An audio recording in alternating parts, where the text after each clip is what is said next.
Jama'a, shin menene makaminku? Ba komai bane face katin zaɓe. To in dai wannan shine makaminku, ku sani cewa An daɗe ana mana halin ko in kula a jihar Kaduna ta Arewa.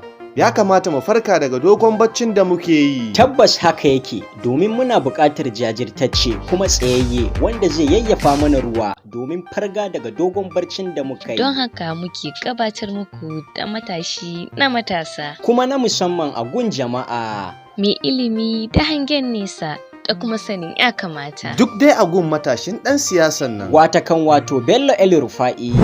Shi dai Bello ya kasance mutum ne mai jibintan al'umma kuma baya kyamatan su.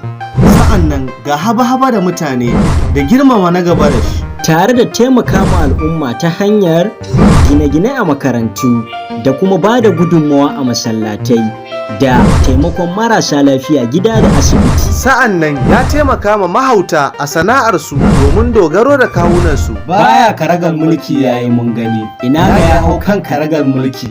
Don haka sai mu miƙa mai akalar shugabancinmu ta hanyar kaɗa mai ƙuri'a a jam'iyyar APC mai alamar tsintsiya.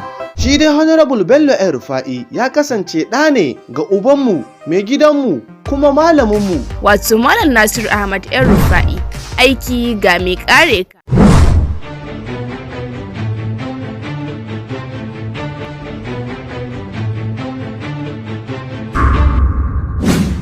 Tabbas kuwa uba ya yi mun gani ballantana ma ɗansa? Don haka sai mu miƙa wa Honorable Bello El Rufa'i akalan shugabancinmu ta hanyar kaɗa mai ƙuri'a. A jam'iyyar APC mai alamar tsintsiya. A matsayin ɗan majalisar tarayya mai wakiltar Kaduna ta Arewa wato Kaduna North.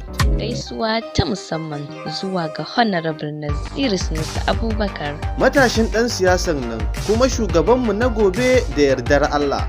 Tare da babanmu kuma jigonmu mai son ci gaban jama'a wato Alhaji Kasimu MD Kafas da Honorable Ahmad Research cikakken ɗan siyasar nan. Da kuma Malam Rabi'u Mai Izawaka wanda ya ba mu gudunmawa a cikin wannan tafiyar.